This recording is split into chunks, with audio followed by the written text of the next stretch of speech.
Solidarity is in the room. We honor you and we welcome you. We honor you and we welcome you. Who else? Love is in the room. We honor you and we welcome you. Learning is in the room. We honor you and we welcome you. Open-mindedness is in the room. We honor you and we welcome you. Curiosity is in the room. We honor you and we welcome you. Forgiveness is in the room. We honor you and we welcome you. Solidarity are in the room. We honor you and we welcome you. I've had an opportunity to speak in front of groups a fair amount in the last few years, and I've gotten pretty comfortable doing that. In this case, though, it was like, ay Dios mío, Alyssa, you serious? You want me to come and talk about complex identity in a room full of people who spent their whole lives dealing with complex identity, some of them with complexities and identities that I don't even know what the heck they are. And she goes, And so I was thinking about the complexities, right, the difficulties of this. And one of them is that we as mixed people, as Japa people, as mixtos, as all of the things on my t-shirt, are really defined. We're, a category created by not validating somebody's idea of purity, right? We're here defined by what we are not in the colonial imagination. It's like disability is a category that's really made up of people who fit in so many different categories and have such different life experiences. But the limits of what the dominant culture requires of norms in order for the functioning of the machine creates these categories for us.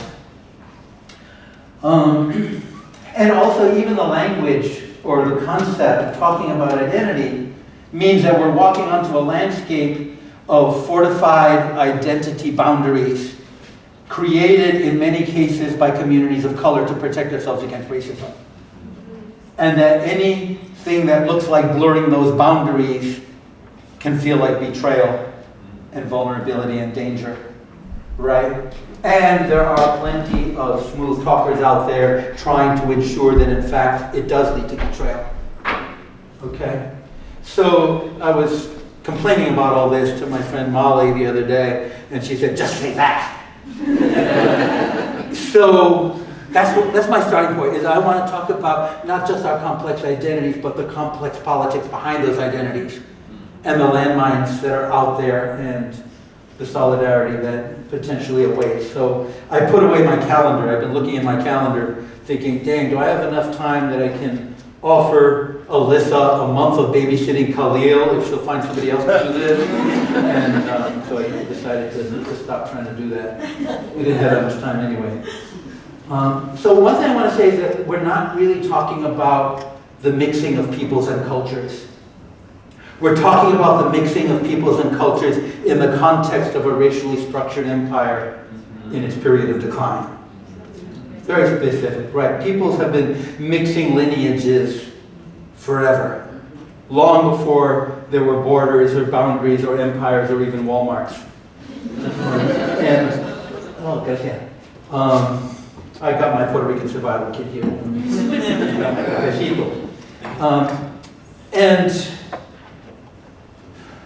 And that mixing is just what happens when people move to places and encounter other people. However that happens. And as we all know, that has happened in ways beautiful and ugly. And we're all products of all of those encounters. So this moment in the history of the empire and the history of racism kind of puts on us the task of essentially being agents of racial, ethnic, cultural, and gender redistricting, right? And redistricting is a process that usually increases some people's power and reduces other people's power. That's kind of the ways in which even just the impulse to tell our own stories authentically can be potentially so threatening and explosive. And particularly because the empire, bless its little heart, sees in us an opportunity to highlight and validate its own approach to something called diversity by centering people who they can say do not have a historical claim to reparations or land. And to try to create this cultural, unrooted category that can be marketed to and that can be presented, right? So I'm saying this to say that the threat that we seem to pose to some people is real. And that part of the navigation is to practice what my father always taught, is that when people's genuine needs seem to be in conflict with each other, it's because we're not stepping back far enough or asking a big enough question. And just one more note about our relationship to empire is that redistricting in the hands of empire or in the cooperative power of empire usually is to impose a false unity or to prevent unity. So like one of the impulses behind creating the category of Hispanic was during the Nixon era the desire to negotiate with right-wing Cuban leadership as though they represented all Latinx people. And if you create a big enough category, then you don't have to deal with Puerto Ricans and Dominicans and Chicanos, right? All of these complexities. Jews were redefined as white after World War II. The Jewish people of the United States were very multiracial and multi-ethnic. But in the popular imagination, most of those people became invisible. A process that is being offered as a pathway of assimilation to the LGBTQ white leadership. And the ways in which this plays out make us invisible to each other, or it creates ignorance to each other, right? Our own experience is like shining a bright light on the landscape. The deeper the experience, the brighter the light, but also the deeper the shadows. And into those shadows, they can pour all kinds of lies and misconceptions, like the perception of Asian Americans as white-collar geeks and nerds with high math scores that erases the working class and agrarian experience of the Hmong and Vietnamese diaspora and of groups like the Karen in our area and others.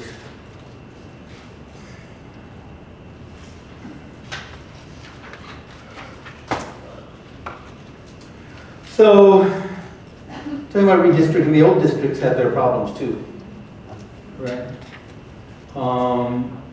The things that we do defensively, even at their most brilliant, are basically the best we can do under the conditions, right? And in the last 40 years, have increasingly slid into a fragmented framework of survival tactics and limited imagination. Okay, I'll get to what that means for us. So that we've come to think in terms of if the whole world existed just me and the man. The Southern Black freedom struggle, which we know as the Civil Rights Movement, framed the world in terms of black and white, and based on the foundational history of slavery. In Indian country and Native country, the terminology is Native and non-Native, or Indian and non-Indian.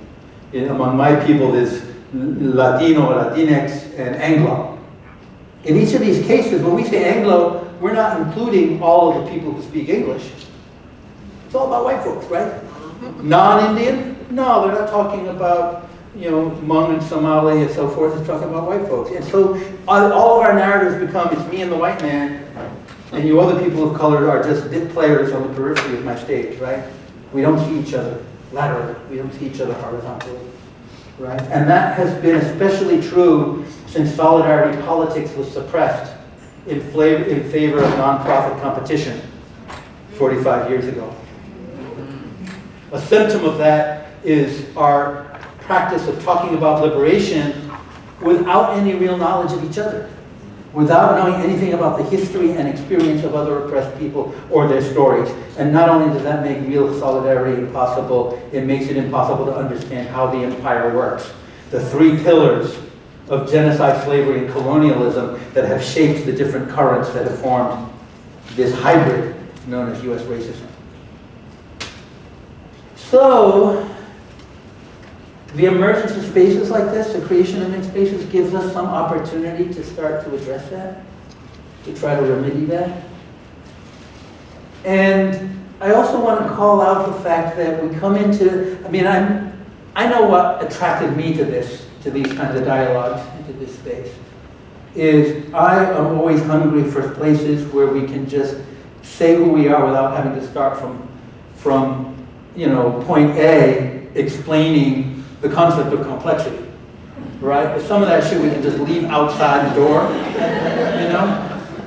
But we have such deeply embedded down in our muscle tissues experiences with betrayal on all levels, right? Maximum betrayal and the small betrayals of being invisibilized, not recognized, and misperceived. And so that I think that we're starting out in a day and a half of being together, and I just want to name that in the way I see it, we're coming into this space with some real hopes to be able to do that. But part of us is as wary as a cat on a windy night, right? Is this mixed conversation going to happen in a way that still excludes me? Or that still excludes part of me? It's like going to an event that says all dietary needs will be met and you still can't eat anything.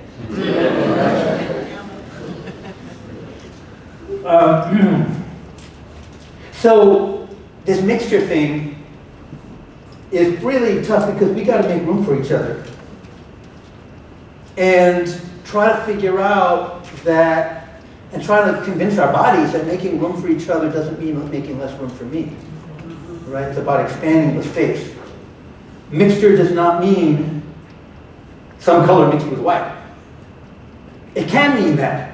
That's what it means for me, right? That's who I am. But that's not all it means. It's one of the forms it takes, but that doesn't speak to the experience of Chinese, Cubans, Mexican, Lebanese, Navajo, Ho-Chunk, Afro-Cherokee, Japanese, Peruvians, and others who don't fit into that black-white binary. On the other side, is blackness going to be once again disappeared in a country where each new era, each new wave of black struggle is met with a sudden, uncontrollable urge to change the subject, right? So all of these conflicting concerns, spirits, sort of locations are jostling for position. And again, if we step back and make a large enough container, they're actually not in contradiction if we decide that the truth is enough, right? We're going to get back to that.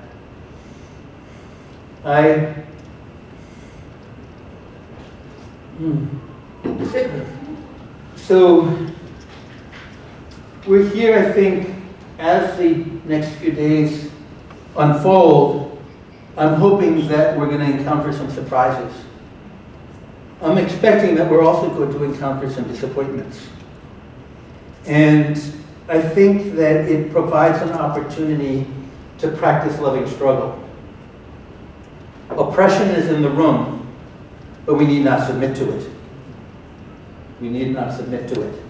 We need not say, dang, I came here expecting that, and this happens. Somebody just said that on the panel, I can't believe that.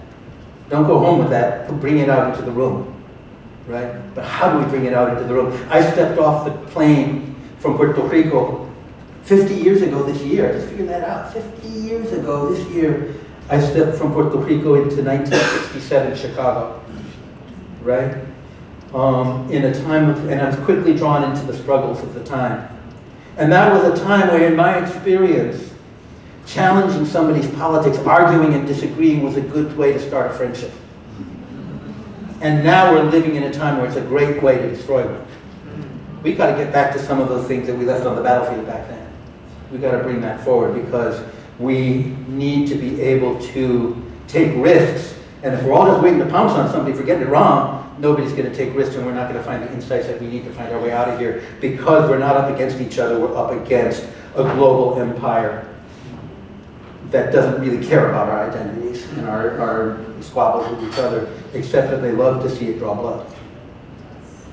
so that debate should be exciting and clarifying and not traumatizing. Okay? That's basic, and a lot of people don't know that. A lot of people have come up in a movement experience where disagreement is a struggle for survival. And we need to be able to model a different space because our survival actually requires that. So, a moment that really had an impact on me when I was younger, I didn't realize it so much till years later. I was working in Boston, and I used to have to walk across the city to get home from the restaurant I worked at to the place I was living, and I walked past the campus of MIT. And I was looking in the window, and there were people in there doing some kind of strange martial arts demonstration, waving swords in the air. I think it might have been Tai Chi, I'm not sure, it was a Chinese martial art. I wandered in off the street and sat down, right? And just at that point, the teacher had one of the students come up, lie down in the middle of the floor and bare his stomach. And another student came and put an apple on his stomach. And the teacher came with a big old sword, sat down in front of this kid, and went, sliced that apple right in half, and did not leave a scar. Right? Then a student came around with a piece of cloth and held up in front of our eyes. I was one of the people, right? That was a real blindfold. Blindfolded the master, and he did it again. Sliced that apple right in half, right? And so that really got me thinking about precision. I've been trying to think about how to analyze with precision ever since, because our tendency is to say, dang, things are too far over this way, so we're going to overcompensate and go on this side. And we're in this wild pendulum swings of dysfunction, right? Where we're hurting each other over here because it hurt so bad when somebody hurt us over here, right? So how do we do it with precision? How do we slice the apple but not cut the belly, right? And I think that's what, when we're dealing with the complexities here, we don't have the time to spend the next 30 years swinging back and forth and making mistakes in every direction. And we can't ever actually get that level of precision, at least I've never been able to. But we can narrow that swing, right? And have less collateral damage along the way. One of the things that I decided in trying to figure out how to navigate these, and what I wanted to actually say in preparation for that, is that we're not in a process of discovering who we are, we're in a process of defining who we are. Which involves discovery. We're not an invention, but we're also has a lot to do with decisions.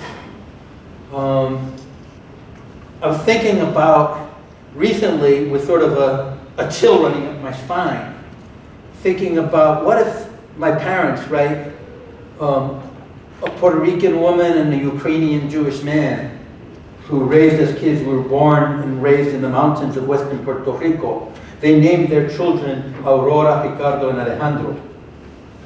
What if they had named us Elizabeth, Bruce, and Dan? They could have.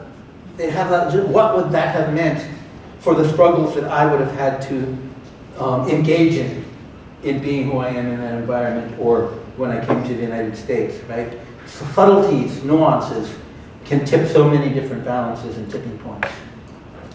One of the things I decided when we came to the United States was that I was not half or partial anything. I was a lot of 100%, right? A lot of identities. I was 100% Puerto Rican, I'm Boricua, right? Of the kind of Boricua that's just as a legitimate consequence of the history of colonialism and empire as somebody with two Boricua-born parents. I'm also 100% Jewish. That's not my religion, but it's my heritage.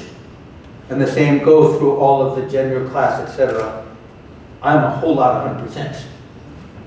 And if that, freaks out the mathematicians, they can get over it, right? And so they go study quantum physics. Get off of that arithmetic, things, linear stuff.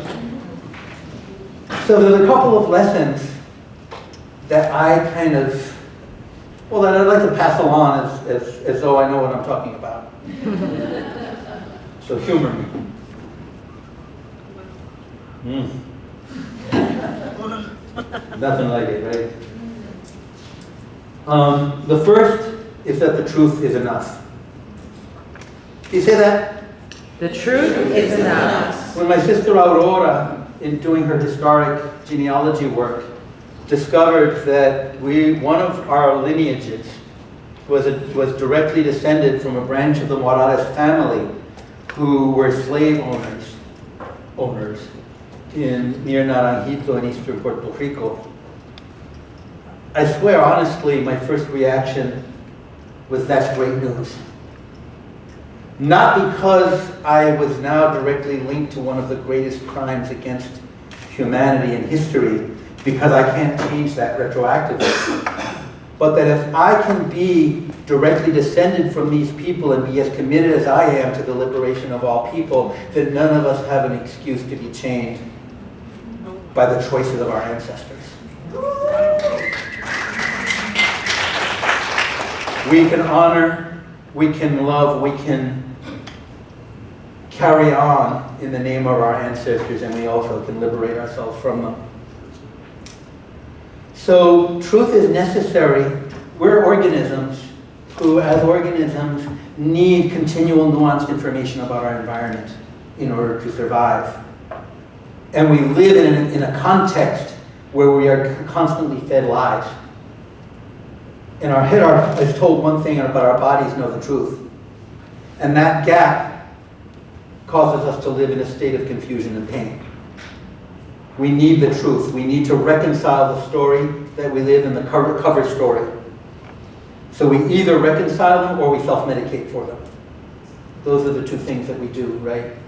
And here we're talking about the need to be able to tell our own story in order to not have to live with the pain of living a lie, no matter where that lie is coming from.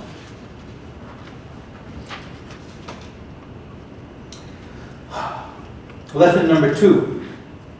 The truth is not enough. Can you say that? The truth is not enough. An isolated insight, no matter how true it is, can be turned into a toxin and turned against us if it's not embedded in a bigger truth, in a bigger story. Know that our identities are embedded in an imperial system, in an imperial racist system, in an abusive family, not a family with a history of abuse, a family in which the abuse is still ongoing.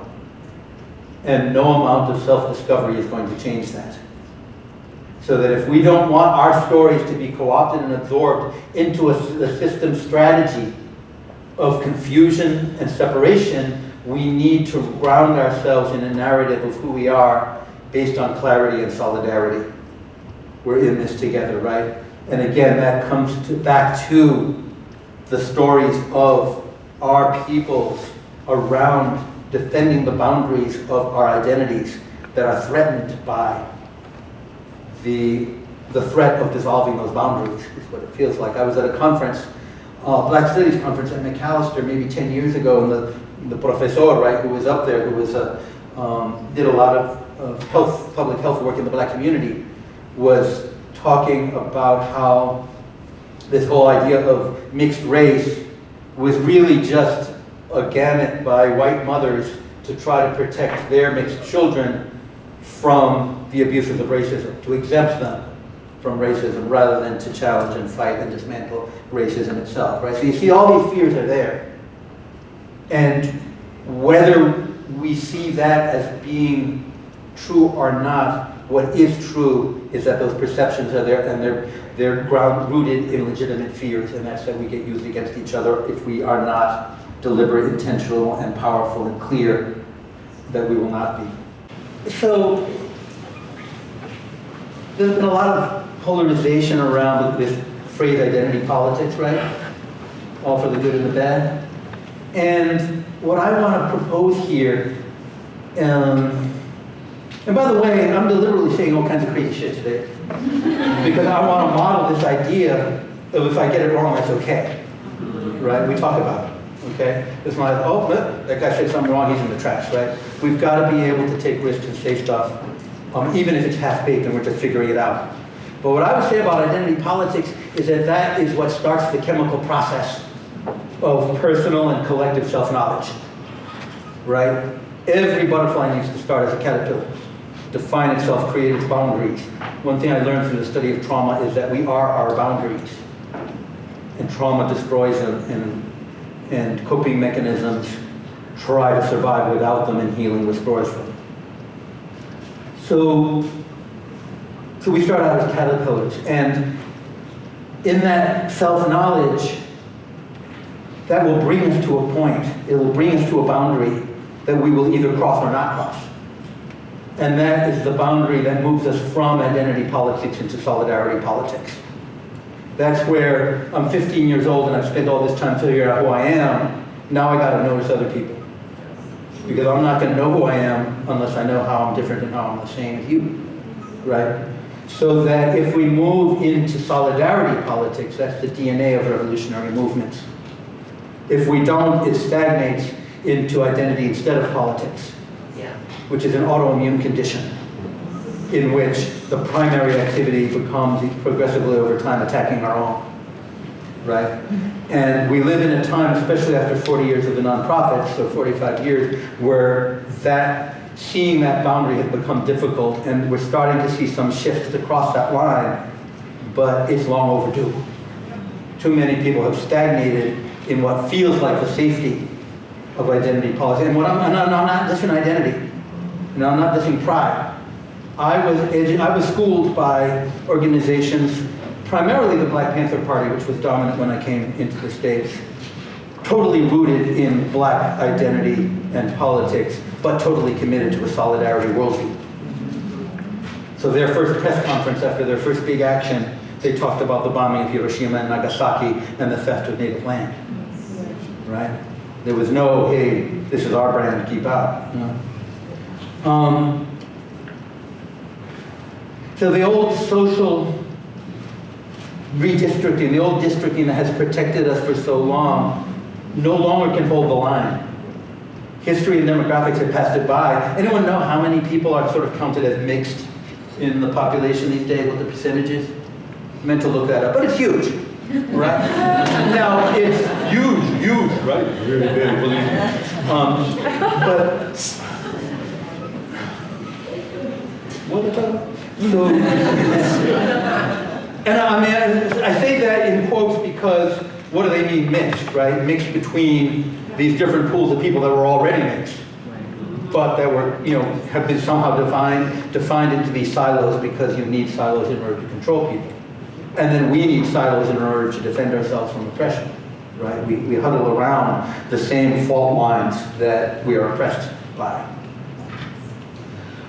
So we live in a time where the old system is not holding, but the new, which is one that takes into account the complexities that are in this room, has not yet declared who we are, which side we're on, or who we're going to stand with, right? We're not the only people talking about mixed identity. It's also being talked about in the marketing departments of consumer corporations and many other places where the manipulation and the shaping of the public culture are talked about. So this is the moment in which the organizers of this conference have stepped out to create a container within which we can convene, and invited us to bring as much of ourselves as we dare, and as we're willing to, and as trust as it develops allows us to in the room, and bring ourselves into relationship in some way with each other as we start to try to define and create not a new space, but a new way of becoming, grounding ourselves in who we are. Liberation is always about coming home to ourselves, grounding ourselves in who we are in a way that is not a betrayal of other people. Assimilation under this system, the cost of assimilation is always your demonstrated willingness to betray somebody.